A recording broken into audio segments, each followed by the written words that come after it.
Lions Rock Productions. This is Jay Moore. This is Greg Cruz. This is Bryce Vine. This is Dexter from The Offspring. This is Nathan This East. is Sebastian Younger. This is Daryl East. This is Stuart Copeland. This is Mick Gillette. This is Andy Summers. This is Dr. Bob Greenberg. This is Gabby Reese. This is Rob Bell. Hey, this is John Leon Guerrero. Hey, and this is Pete A. Turner.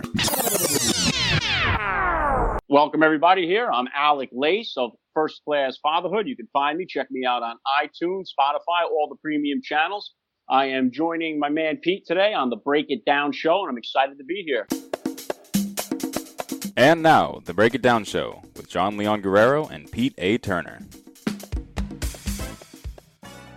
Yeah, hat tip to Robert Vera for hooking us up. He's a smart guy. He's been on both of our shows, and everybody should check out A Warrior's Faith. It's a great story about one of the SEALs from Chris Kyle's world. If you don't know the movie American Sniper, go check that out. But if you do, he is represented by the guy Biggles.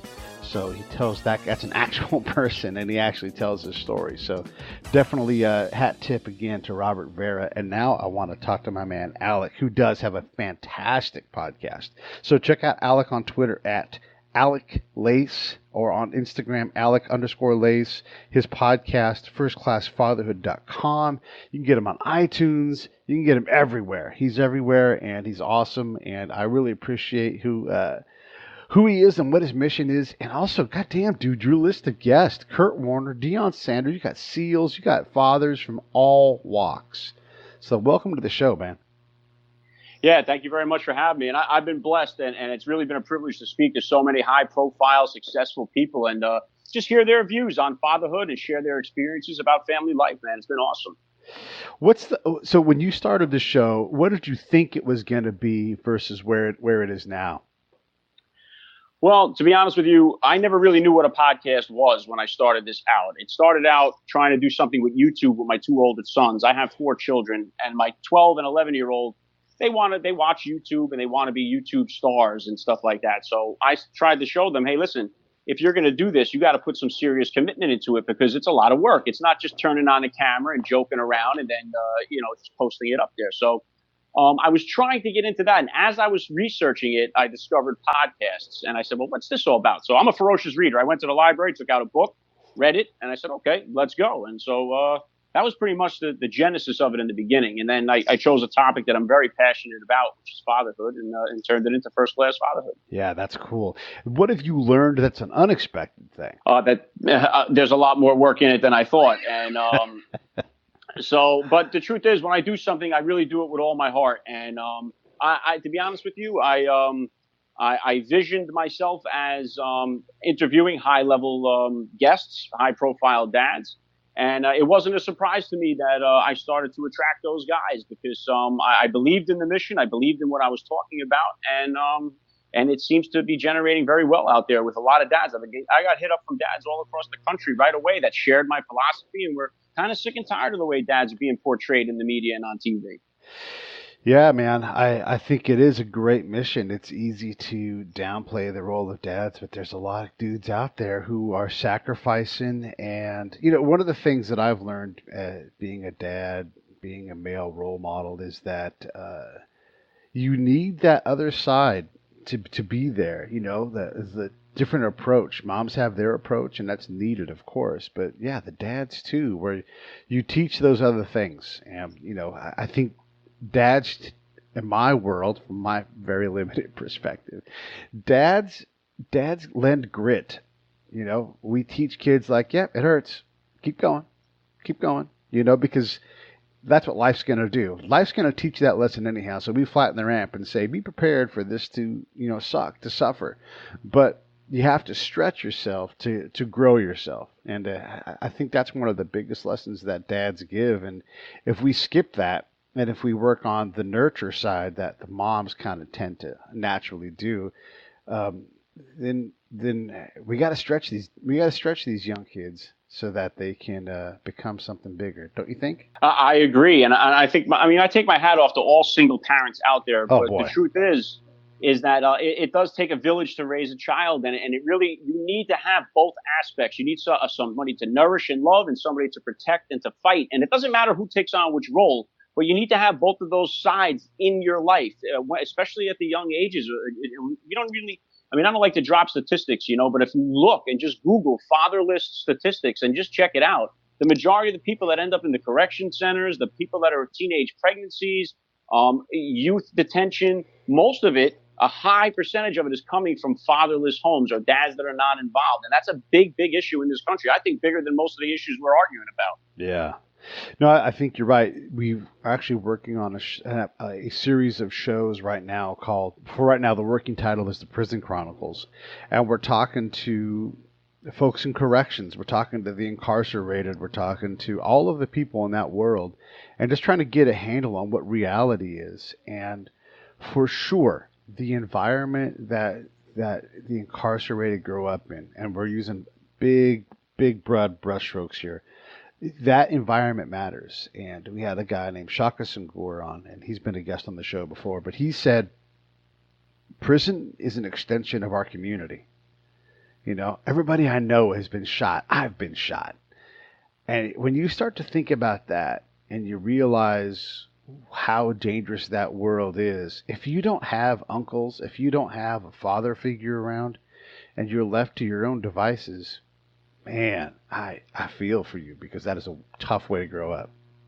Yeah, and once that happens, it's very hard to rehabilitate from that point. That's why it's important to get it at the genesis, right in the beginning. The kids need to be nurtured, they need to be protected, and need to be shown how to respect people, how to love, how to care. And once they get that in them early, it never leaves them. So, I mean, that's why it's so important at the early stages.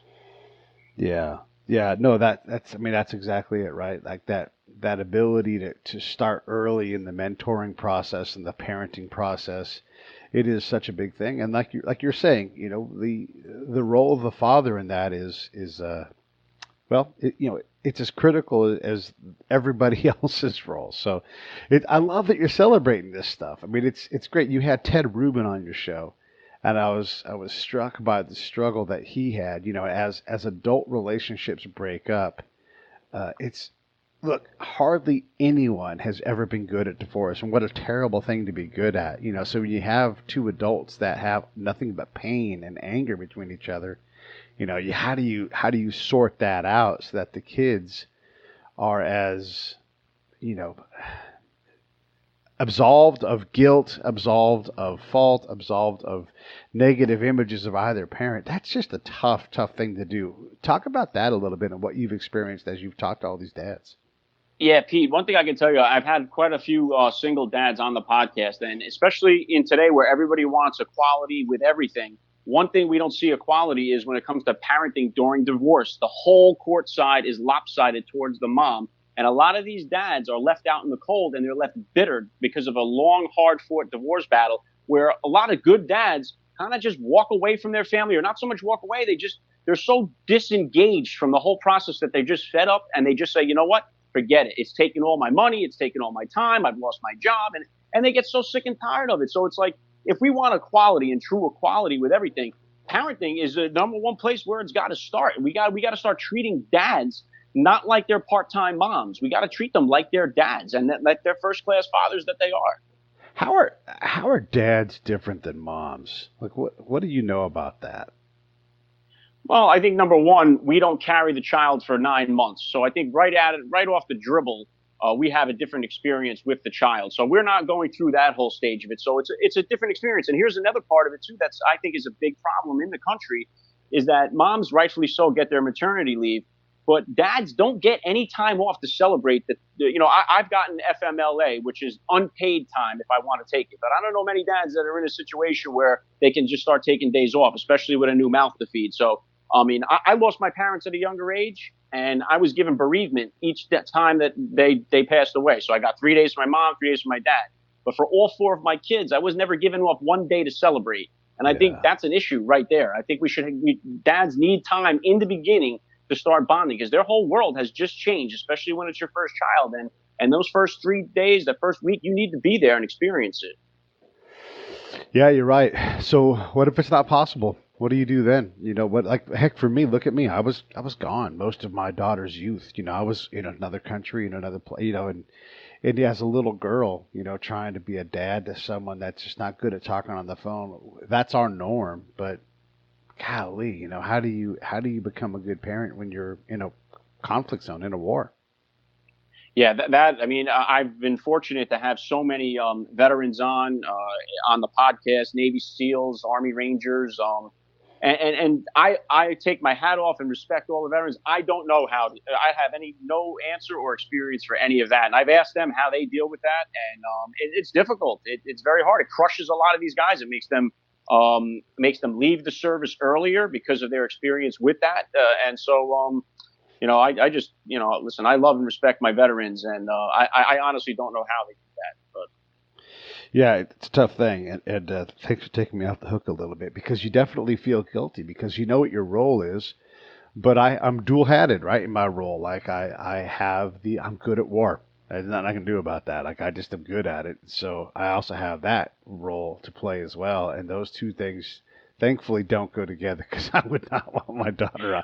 Well, Pete, I'll tell you this much. Like, there was a couple of SEALs. They said the same thing, and it was like if they have their mindset on home and on that child and missing them and not doing their part, they're letting down their teammates, and somebody could get killed as a result of their negligence. So for them, it's kind of like they have no choice in the matter, really, when it comes down to it. So I mean, well, let me raise the bar even higher than that. When I'm going out, so I'm in the villages all the time. I'm outside every single day. Not only does someone die, but to take their time, their commitment, their sacrifice, everything that they're doing, and for me not to be prepared to have all of the right questions to ask them efficiently, to actually get to somewhere unique, to have access to the patrol. If I'm not 100% prepared, then I'm not a professional. I'm putting people at risk needlessly because I'm not doing what I need to do. And if I don't find out what I need to find out, not only does one person on the patrol might die, but that might be the day they park that bomb next to that gate and blow up everybody, Yeah. And so it's not that I don't have a space for my daughter, and I love the hell out of Brenna. I mean, anybody who knows me knows I love my daughter, and she's with me whenever I can have her out here. She's in college, so she's got to do her own thing right now, but it's those two things. There's just not enough Pete to go around between the 20 plus. Sometimes I'm not even lying. Sometimes 36-hour days for extended periods of time where you're just taking little breaks. And I know that there aren't 36 hours in a day. Like I know that. Time management is a big thing with most of the dads that I interview. Especially, I ask the NFL Hall of Famers like Kurt Warner and Andre Reed and them guys, like, how do you manage being such a high-level athlete while being a father at the same time? And it comes down to their time management. They admit their mistakes when it comes to it and where their focus is. And listen, I think whether we're a veteran or we're special forces or a high-level athlete, no matter who you are, a lot of us struggle with being in the moment that we're in. A lot of times we're at work and our mind is at home, or a lot of times we're at home and our mind is at work. And just everybody, I think, struggles with that sometimes, to kind of just bring yourself back to the present moment and be focused at where you are. So I think as long as you're giving 100% attention to whatever moment you're in, then you're doing all that's asked of you. Yeah, that's cool. How does one learn how to become a better dad? I think it's like you become better at anything. Experience, practice, time, repetition.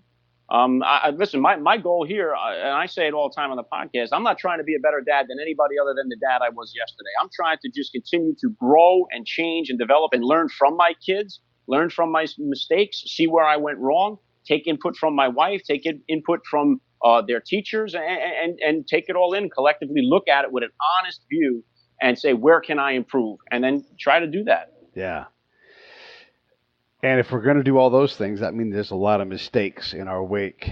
So a ton of them. Yeah. Talk about some of your mistakes. When you're like, oh my God, I'm the dumbest dad ever. But talk about some of those times when you do that, because you got to own that stuff. Yeah. And you know what? The worst ones are when I blame the wrong child for the wrong thing. And I go all in and like I'll blame my 11-year-old for something that my 7-year-old did. And they are so like, they don't want to tell on one another, so they'll take the punishment, and then I'll find out that it wasn't him, it was the other guy, and I feel terrible. And it's time to step up and say, hey, listen, I got that one wrong. I made this mistake. I apologize, and I'm going to do something to make it up to you, whatever that may be. Take them out for ice cream, try to, show them that, hey, listen, I really am sorry for what I did, and I'm going to try better to listen more next time and make sure I got the right kid for doing the wrong thing. I was thinking back to a time in the Army where I had a commander accuse me of something openly in front of other people, accused me of losing a piece of equipment, and said he was I had a badge because I was a federal agent. He said he was going to take my badge, he was going to take my clearance, he was going to take my livelihood away, and said it in front of a bunch of people. And I had done everything I was supposed to do leading up to that point, and actually not lost the equipment. It wasn't with me in Bosnia. It was actually back at the unit, like I had said. I'm like, I think that's back at the unit. But I still went through every piece of my gear, put my hands on every single thing the entire team brought 3 different times. Every single thing. I put my hand on it and said, this is not that. This is not that. You know, shut the whole team down for days. And they came down and they came and they double-checked everything. And then finally, because from the beginning I said, can you call back to the unit and see if it's not on that shelf right there where I think it is? And then they said, well, you don't have your hand receipt. I'm like, why would I bring my hand receipt to a war zone? Like, it's with my stuff. All the rest of my stuff where I'm signed for it, yeah, and it's secured in a location where someone works every single day. And it turned out I was right the whole time. They never bothered to call back until the very end when they couldn't find it.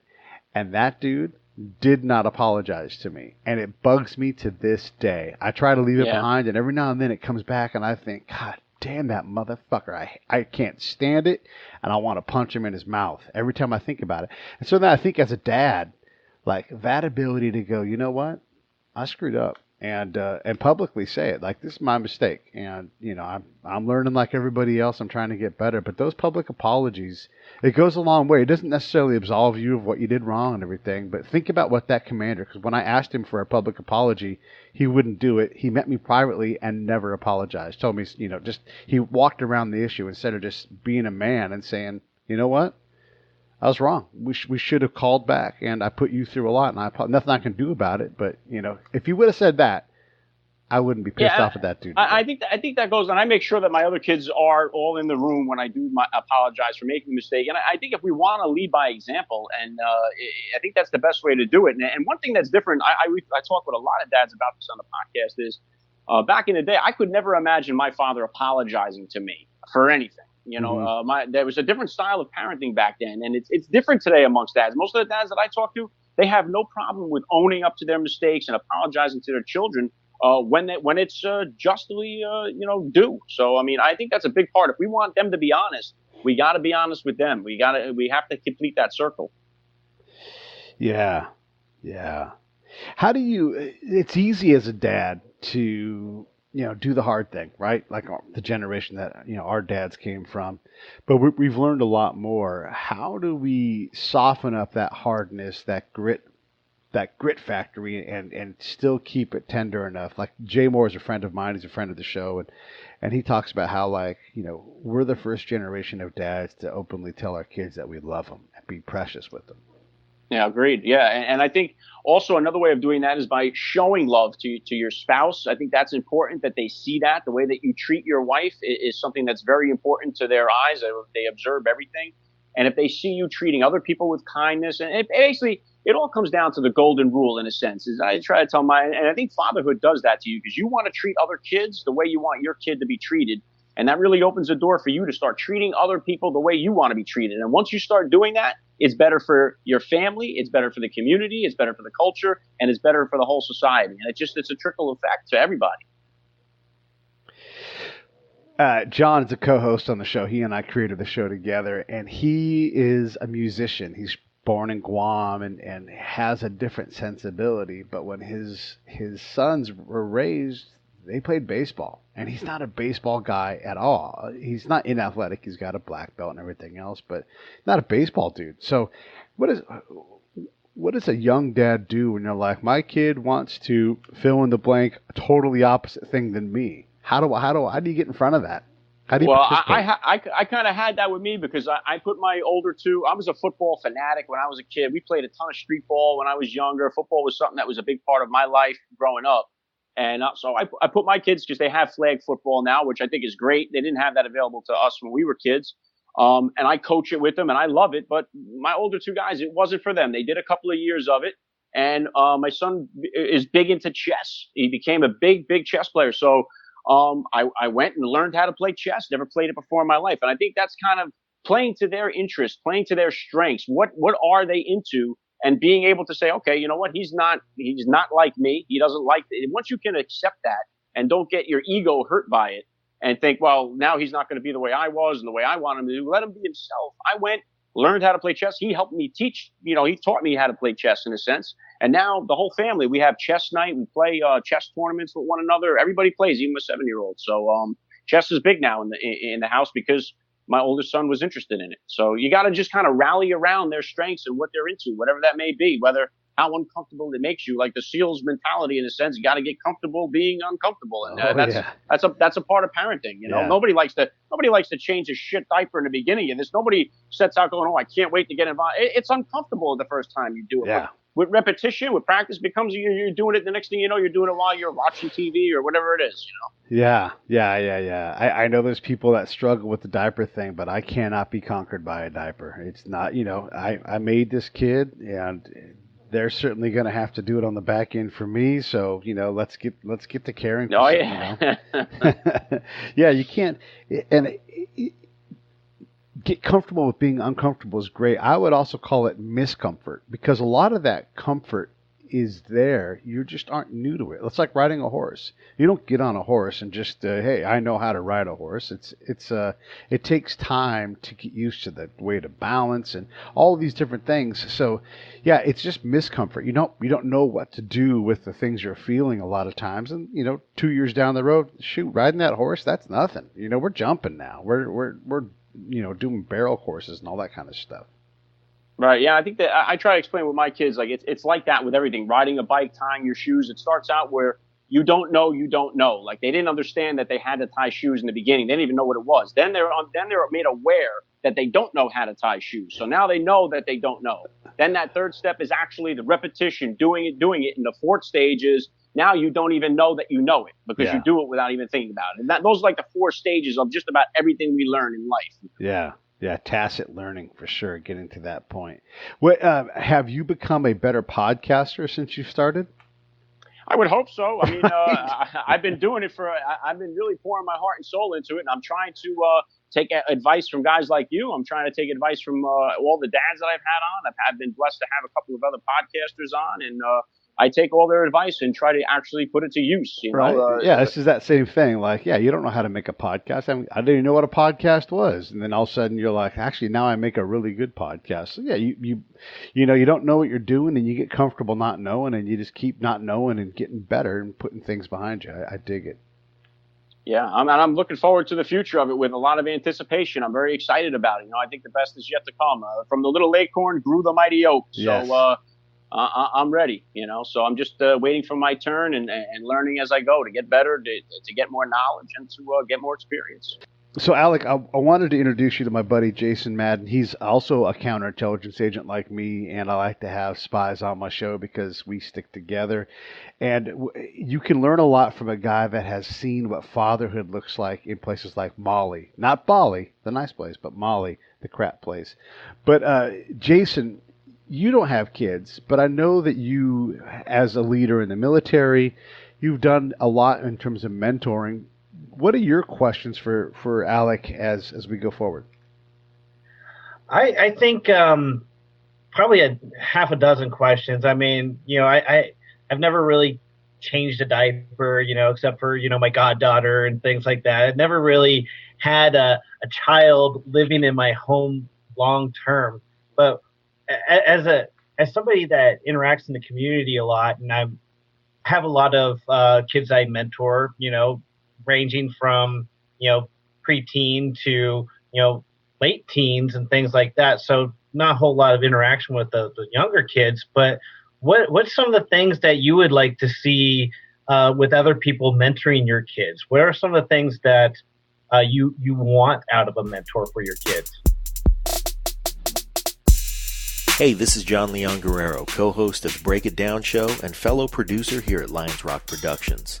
And I'm proud to announce our newest show coming in January. It's called Justice. Season 1 is going to be a deep dive into some of the cases I personally worked on as a licensed private investigator, and you'll get a unique view into the criminal justice system that may just challenge some of your personal notions about how it should work and open your eyes in ways you never imagined. So keep your ears open for Justice, a brand new podcast coming in January from Lions Rock Productions to iTunes, Stitcher, and wherever you get your favorite podcasts. Not a whole lot of interaction with the younger kids, but what's some of the things that you would like to see with other people mentoring your kids? What are some of the things that you want out of a mentor for your kids? I think the most important thing is that they show them through their actions how they want that, what they expect of them, and as long as they're, I mean, and thank you for your service too as well. And it's I know you military guys have that sense of self before others in a lot of ways, and a lot of times most people don't get that until they become a father, a civilian way anyway. And you want to see from other people that are mentoring your child that they're not just telling them these things, that they're actually living them. So that they're treating other people with respect. They're listening. They apologize. They own up for their mistakes when they're wrong. And they wouldn't want the kid to do anything that they wouldn't do themselves. And I think that's important, whether the person's coaching your kid or teaching your kid or mentoring your child. Yeah, that's a big thing that they teach us in the military is that leadership by example. So yeah, that's definitely something to keep in mind, especially when you have a younger kid, a younger person around you. They're going to imitate. They're going to mirror what you're doing, and always have to kind of keep that in check. I have kind of a foul mouth sometimes when I'm not in public, and letting that F-bomb drop, that's probably not the best thing I can do. Yeah, I'll tell you what, that was very challenging for me as a young dad. I'm a railroad mechanic. I've been working for the railroad for 19 years, and the whole culture on the railroad is very high testosterone, very bad language. There's a lot of bad habits. So coming off of that, especially coming off like a 16-hour day of that and then coming home to an infant and trying to turn that around, that was very challenging in the beginning. Now I could do it like nothing, of course, but in the beginning, that was like, constantly trying to tell yourself and listen. You have to kind of listen to yourself and how you're talking and say, wow, I didn't realize how much I use these words. And when you start paying attention to it, that's when you can start making the corrections. What are your dad curse words? Like, dadgummit? Yeah, they're pretty corny at this point, depending on whatever show we're watching at the time. But yeah, dang-gummit, stuff like that. Yeah, you try to avoid the four major ones at all costs. So yeah, my dad always used friggin'. Yeah, I'll throw a freaking in there. Yeah. It's something to think of offhand because I don't know, like it's tough, and it's usually it doesn't have the same effect if you're not using the word you mean. And usually you lose the tone of the statement you're trying to make when you supplement a different word. So I try to just avoid it altogether if I can.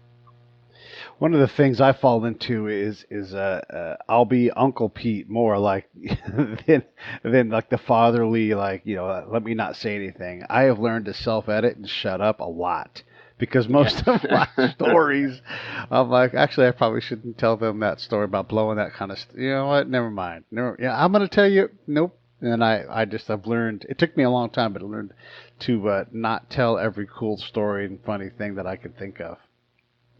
Yeah, my brother struggles with that. I have I have 3 brothers and 3 sisters. My one brother that's really close with me and comes down, every weekend. He's a single guy. He doesn't have kids, and he struggled with that a lot in the beginning, and he still does because he's not around them all the time. So he'll supplement more funnier words in there than I do because he's in more of the habit of not being around them so much. So it's a challenge for sure. I find myself having to do that. I was the single uncle for a very long time. My brother is about 4 years older than me, but he was married when he was 19 years old, and he's already been married for 20 years. It's crazy, but my niece and my nephew, I was Uncle Jason for a very long time, and Uncle Jason's coming back from a deployment from Iraq, and he came back with a whole slew of new curse words and things like that. And as I started getting older, I really started realizing the effect I was having, and started regulating that much more. Hey, Jason, I wanted to ask you, because you've been to a lot of crazy places. Everybody should go listen to Jason's episode of the Break It Down show. But when you see dads in conflict zones, I've had the fortunate opportunity to see what it's like for a guy who's worried about his own survival every day. But what have you experienced in terms of that? Oh, wow. everywhere from, between Africa all the way out to Middle East. Most impactful, of course, were the Iraqi fathers, Iraq, Afghanistan, the folks they don't know whether they're going to step on a mine or their house is going to get broken into at any moment. They're terrified, but they're always tried to be that provider and that protector for their family, no matter what. Even when we were doing during the surge in Iraq, when I was still an infantryman, we would be going house to house and clearing things in a kind of a non threatening manner.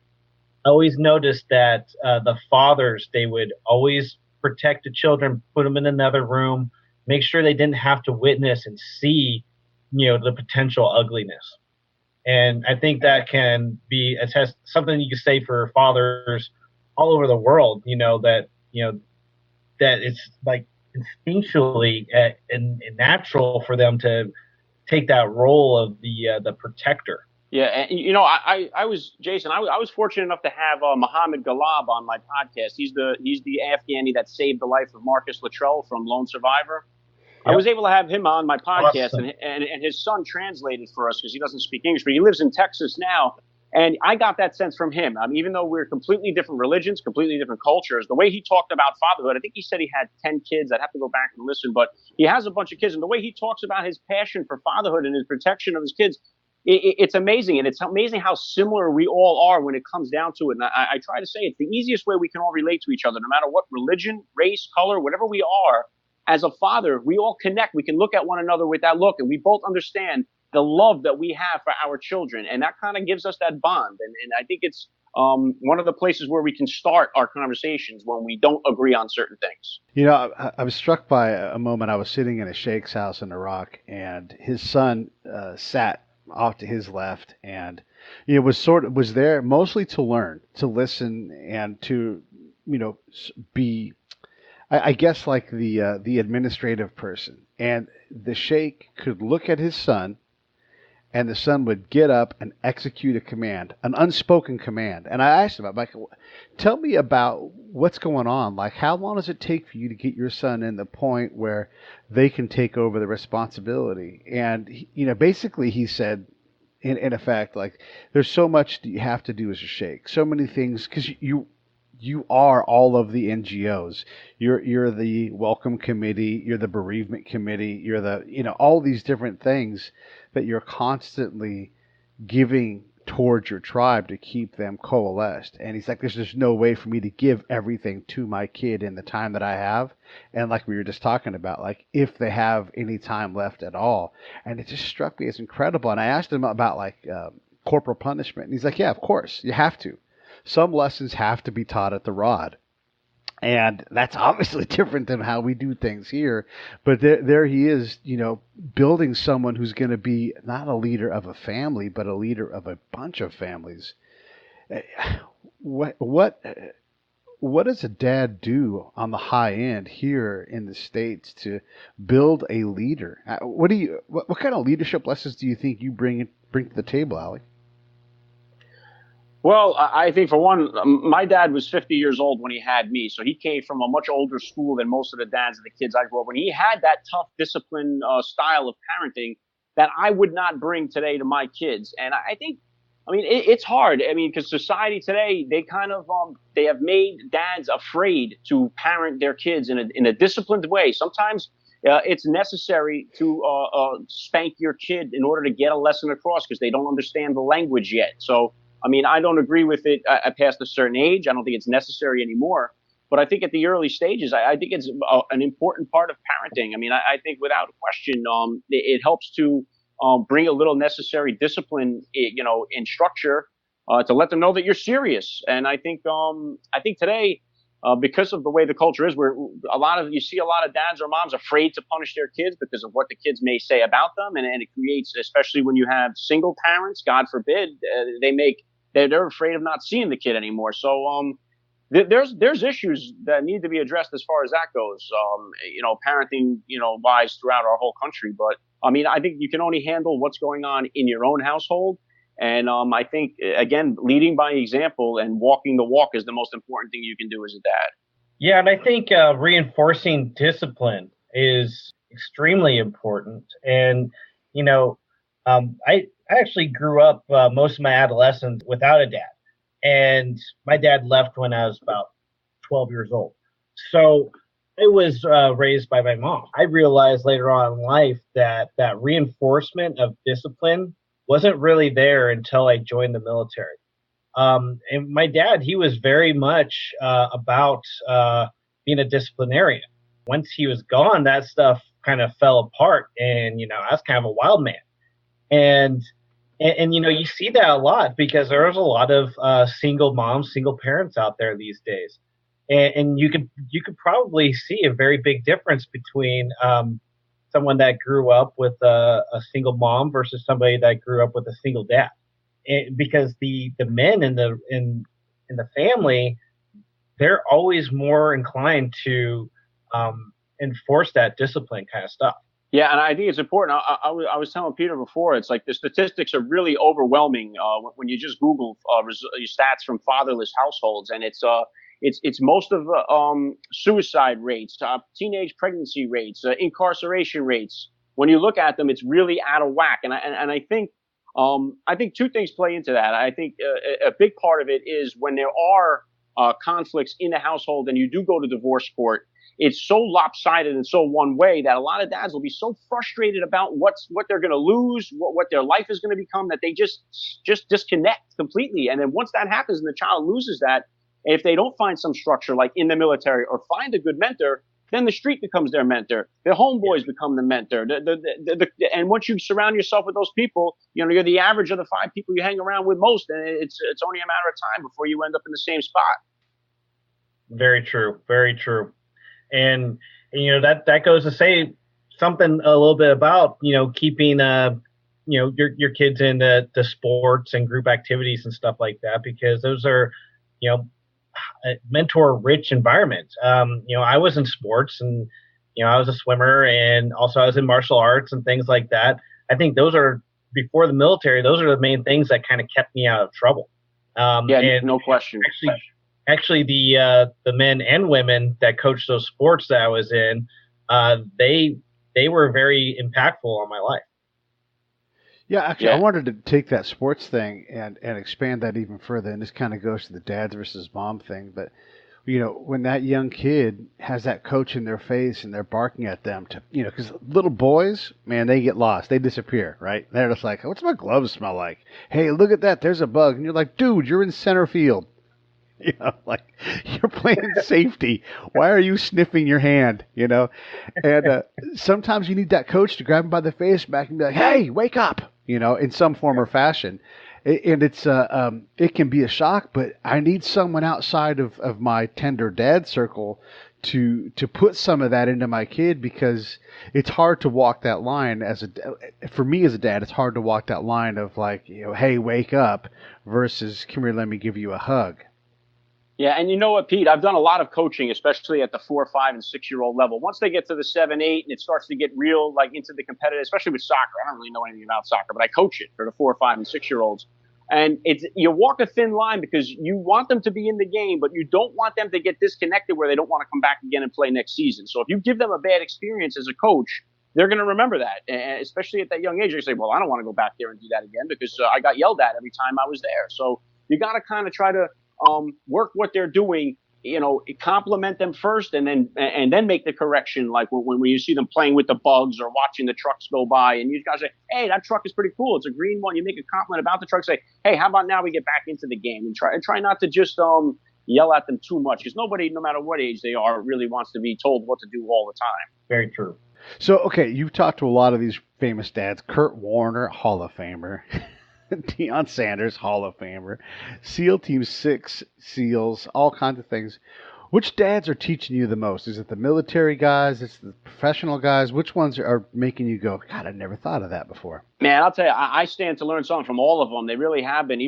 I'll tell you which ones turn out to be the best. The interviews where I don't think it's like such a high profile. If I'm like, let me get this interview done, and then I'm like, wow, I never thought of it that way. So I think each person you speak to, and if you listen to what they're saying, they all offer a little bit of something about their discipline style, about their patience, about their communication with their wife. I mean, there's so much to learn in it, and as long as you're willing to learn, you're going to pick something up from everybody that you speak to. Yeah, I could definitely see you taking a little bit from each and every one of those. I don't think any one way of raising your kid is, right or wrong. It just really depends upon, how they grow up. As long as you're putting them on the right path and they're not a criminal, they're doing the right thing, and their intentions are good, I think that you're going to come up with a quality human being in the end.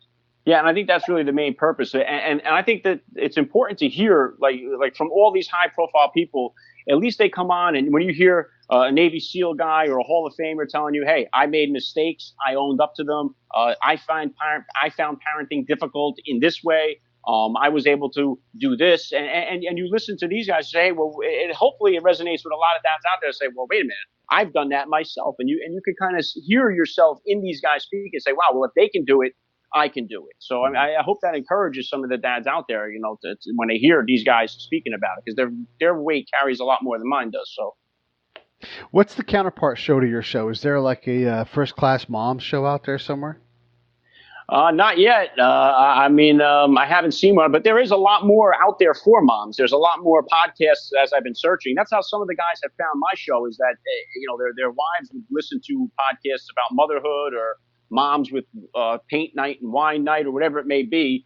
And they would say, hey, let me check out what's on the dad side of it. And then they would come across mine. So I know that there's a lot of mom podcasts out there. I don't know necessarily there's one exactly like this to parody it.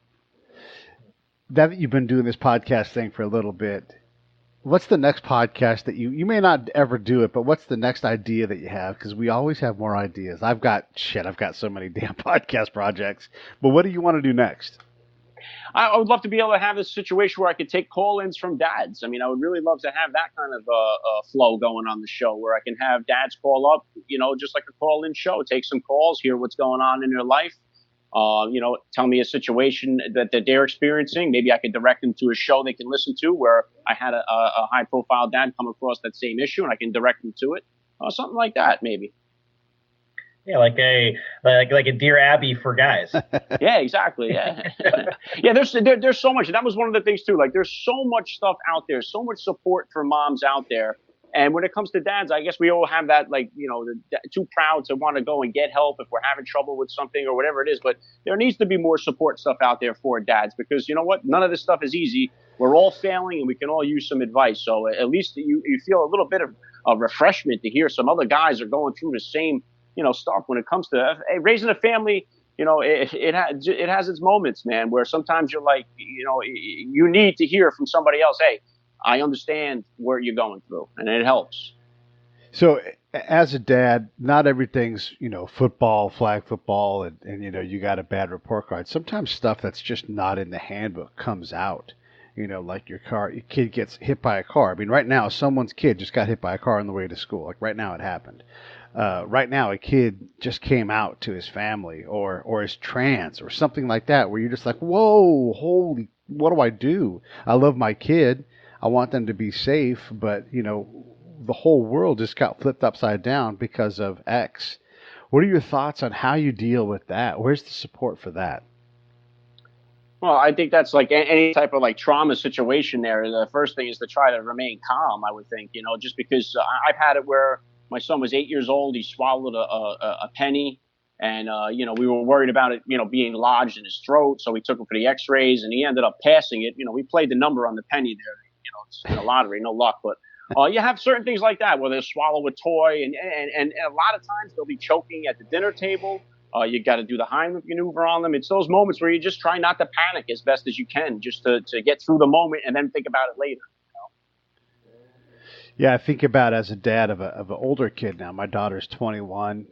and how do I become more of a guide than this father figure? And it's not that you ever stop becoming a dad, but she's learned a lot of the lessons. She's set in a lot of her ways. Have your kids aren't quite at this point yet, but what have you learned? I mean, Deion Sanders has older kids. A lot of us have kids that are 20, 30. Some people even have kids that are 40 years old, believe it or not. So what have you learned about that, or what kind of advice can you impart on us dads who have kids that are older? And just I always like every year I go back to my high school and I talk to the high school students, and I'm like, I'm you from the future. What do you want to ask the you from the future? And then I tell them, like, your life's about to change. You're a senior. I'm going to treat you like an adult. I'm going to accidentally swear every now and then.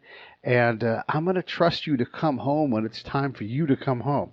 What are some of those things that you've picked up or that you've understood from the great dads that you've had on? Well, I'll tell you what. See, this is a situation where I would direct you to my last guest, this guy, Miguel Garcia, father of 15 kids. And he's got seven grandkids. 13 of his kids are living. He's got a set of twins with Down syndrome. This guy's got parenting experience up the wazoo. So, I mean, he had very good insights and very good experience. And I would say, check out my last episode. He had some awesome things to say, about a seasoned father and grandfather that he is. So, I mean, it's one of those things. Listen, I'm trying to callous my mind, as David Goggins would say, just kind of callous my mind for the future. My oldest kid is 12. We're about to have a teenager in the house for the first time here in a couple of months. And I know it's not going to be all sunshine and rainbows, but all I can do is try to prepare and handle each winter as it may be, as it comes, That's a really good point. One of my questions, actually kind of Pete alluded to it. How do you become that mentor and your guide for your kids when you're older? How do you think you should foster that kind of a relationship early on to where they kind of see you as somebody that knows what they're talking about? Because we all know when we're teenagers, your kids are going to be like, Dad doesn't know anything. He's a little fogey, whatever. How do you kind of maintain that? How do you get that started early on? Yeah, I guess it's what they say. You got to fake it till you make it, I guess, in the beginning, because none of us know. And a lot of times, people say, well, I'm not ready to be a dad. I'm not ready yet. And you're never going to be. There is no way to be ready for it until you experience it, So, it's kind of, acting like you know what you're doing, and eventually you'll know what you're doing in a sense. Yeah, you just got to try to put on a good show for them. Hey, so everybody should check out Alec's show. I love it. I love First Class Fatherhood as an idea, as a concept. I was looking online for father-based conferences because there's all kinds of mother-based conferences, and there are some, but it's I love that you're out in front of this, man, and you're going to be speaking in front of groups of men, and honestly, you're going to be speaking to businesses too, because they're going to want your insights as you gather this stuff. So I'll encourage you to continue to do this, but also to write, because when you write about it, it becomes part of the record in a totally different way that's acceptable, and it will open up opportunities for you because you really have captured something that's really important, and for all of us dads out there, I wanted to thank you for that. Yeah, thank you, Pete. I'm definitely trying to get around more guys like you. I'm trying to see where I can do it. Yes, I definitely got to put some of this stuff in writing. I would definitely like to get either a blog going on the website, something. I mean, the sky is the limit, really, and I'm just trying to take it one interview at a time here at the moment. Hey, thank you for what you do, man. And this may not be my wheelhouse because I'm not a dad, but most of my friends are, and I'm 35 years old, so everybody's pretty much checked that box in my age group. And somebody that was that grew up without a dad for most of my life, I think that this kind of information really helps fathers stay in the game, keep their head in the game, and have that better type of contact and communication with their kids. So thank you for what you do, man. Yeah, thank you. And I'm glad that you're out there mentoring other kids, because the kids that are out there that don't have the fathers like you didn't growing up, they need guys like you to direct them in the right way, because if they don't have it, bad things are headed their way. So I commend you for what you do as well. Thank you. And I'll make the offer, like if your kids are bad here in the next month or so and you want to call Santa, I'm glad to be like, hey, listen, you damn kids. I'm trying to drink my schnapps, And you're making me mad that I got to check my naughty list. Knock it off. We got that elf on the shelf now, man. Whoever came up with that thing was a gold mine. That thing is an elf on the shelf in almost every house in the U.S. now. I have the funniest picture. I'm going to include it in the show. So one of the guys that listens to the show, and he'll be on at some point once I trick him into it. But he's been on the show in terms of album fights. His name's Brian Tice, and his daughter figured it out this year. And she made a new cover for the book, and she called it The Book of Lies. And then she goes on to just lambaste the author on how she's made billions lying to kids, and it's just hilarious. I love it. All right, man. Well, listen, everybody can find Alec at Alec Lace on Twitter. You can get him Alec_Lace on Instagram, fatherless, firstclassfatherhood.com. You can get him on iTunes, all those places, Facebook, everywhere. If you can't find him, get a hold of me at Pete A. Turner, and just know that he's out there doing that. Hey, Jason, plug all your stuff so we can also go and find out what you do. Yeah, so I do a lot of stuff. My primary business is alternative career and career transitions. And I work mostly with military veterans and their spouses, but I don't discriminate. I work with everyone else too. But I do free consultations, and I help people find that appropriate career path. And also, we do the Netflix of sports science. I work with a sports scientist in my other business, the Outlier Fitness Project, and we right now are training 5 members of the USA women's rugby team and providing their strength training and coaching. Nice. Yes, you are a busy man and actively coaching and mentoring. So I dig it. He's actually helping me trying to figure out some franchise stuff. So thank you, fellas. I really appreciate it. And I'm looking forward to having both of you guys on the show again at some point. Peter, I just want to say thank you very much for the opportunity. And Peter and Jason, thank you guys for your service. It was my pleasure.